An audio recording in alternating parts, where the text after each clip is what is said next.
Welcome to Hannity. We begin tonight with a Fox News alert. What a night this has been. We have a fully loaded show. I begin tonight. I have seen a lot of State of the Unions over the years. Tonight, perhaps by far the best I've ever seen. I am now in my 31st year on the radio, my 24th year. I'm honored to work here at the Fox News Channel. Tonight, every American should be proud of their country. We are now looking and observing a tale of two very different Americans. You always hear about choice elections. We're about to have one in 273 days. On one side, you have the Democratic Party, the do-nothing Democrats. They have offered nothing but 3 years of hate, rage, never-ending witch hunts, socialism, conspiracy theories, lies, slander, besmirchment, character assassination.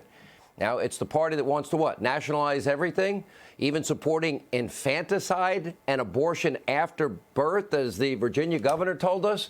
On the other side, you saw the president tonight. He is pushing prosperity, freedom, security, and moments ago, he delivered the compelling, uplifting speech of his life, highlighting America's groundbreaking successes over the past 365 days, really the last 3 years. Jobs in America booming, income in America soaring, poverty in America is plummeting, crime is falling, confidence surging, the country is thriving, and we are highly respected all over the world. Tonight was about American greatness. It includes brave men and women who make this country the single greatest place God ever gave man.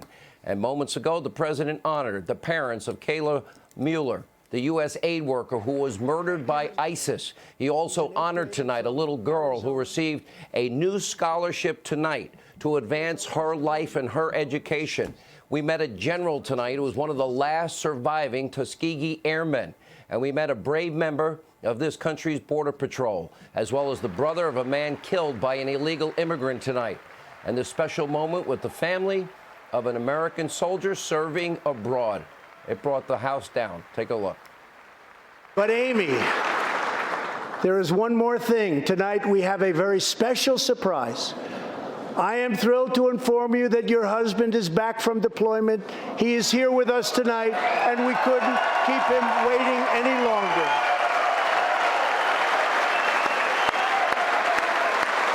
Wow, that's shock and awe. Now, despite all of these powerful moments, what did we see tonight? Democrats barely cracking a smile. I have no idea what Nancy Pelosi was doing. It almost looked like a Saturday Night Live skit for the entire speech. They are clearly living tonight in a very different alternative reality, another America that I don't recognize, one full of nonstop, never-ending hatred, rage, and witch hunts and conspiracy theories. Look at your screen. Tonight, Pelosi trying so hard. Look how miserable she was. At the end of the president's speech tonight, she ripped up her copy of the president's speech and has just defended doing so. One of the most classless things ever done in the history of the State of the Union. And all throughout the night, she could barely bring herself to stand up for the roaring economy or any of America's great achievements. Let's take a look. The veterans' unemployment rate dropped to a record low. A record number of young Americans are now employed. Real median household income is now at the highest level ever recorded. We will always protect patients with pre-existing conditions.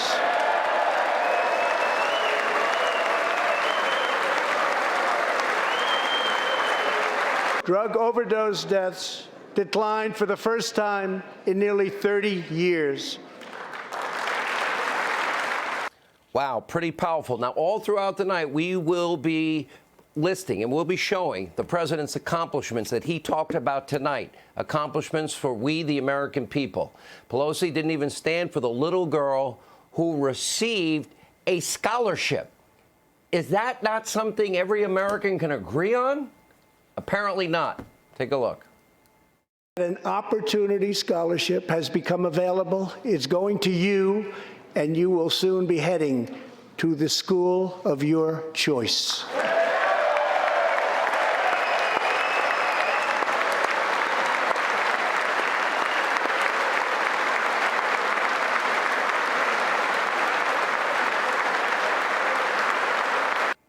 Remember when we were talking about Baltimore and we identified 13 high schools, all these liberal cities that have been run for decades by liberal Democrats, 13 high schools in Baltimore alone where not a single kid proficient in reading and math, not one. We can't fail our kids like that. God bless that girl, and good luck to her and her future.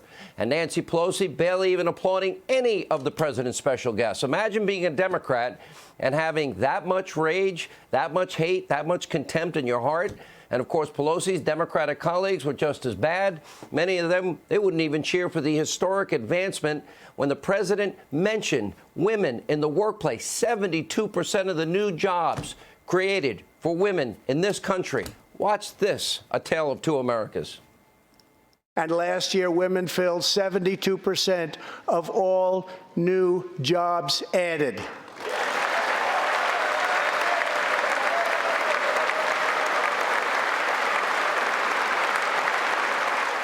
See a lot of women in white. That's not worth standing for? Now, despite the unyielding rage from the Democrats, the president, well, he delivered a powerful, optimistic, patriotic speech with real statistics and success behind it. Conservatism works. It's working now, and it's working for the American people. Take a look. Jobs are booming. Incomes are soaring. Poverty is plummeting.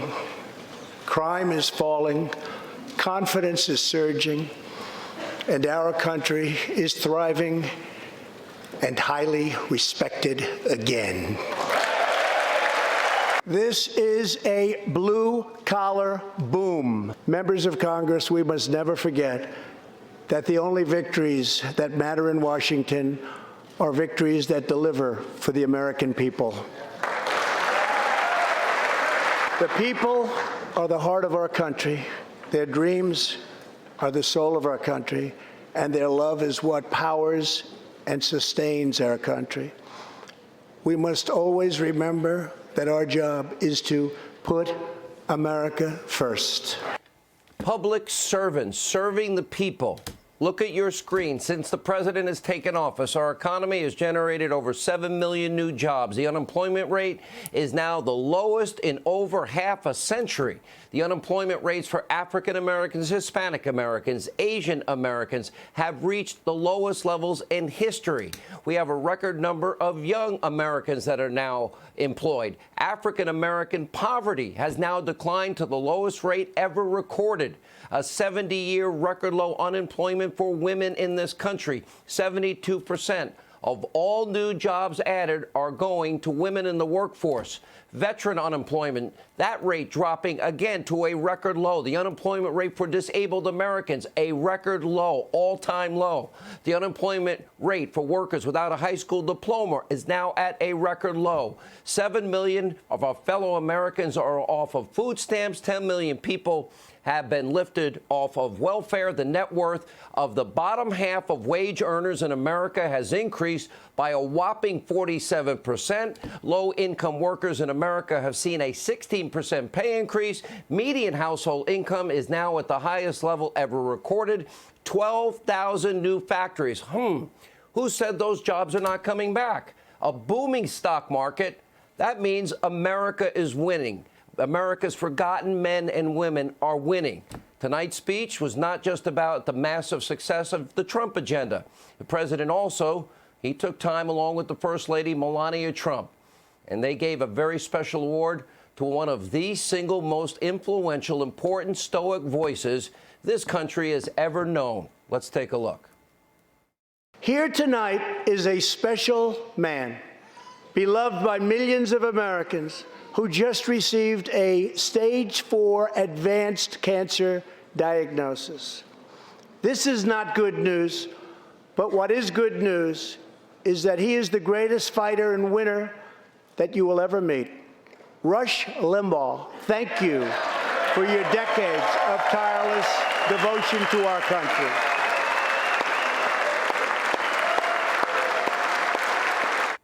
I thought the left celebrated the free, open exchange of ideas and opinions, but apparently not conservative ones.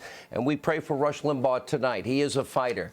Well-deserved. My friend Neil Bortz called Rush the Babe Ruth of talk radio. He paved the way for all of us that do opinion and talk radio in the country. There was a forest. He cleared the path. We all got to walk through an easier path because of him.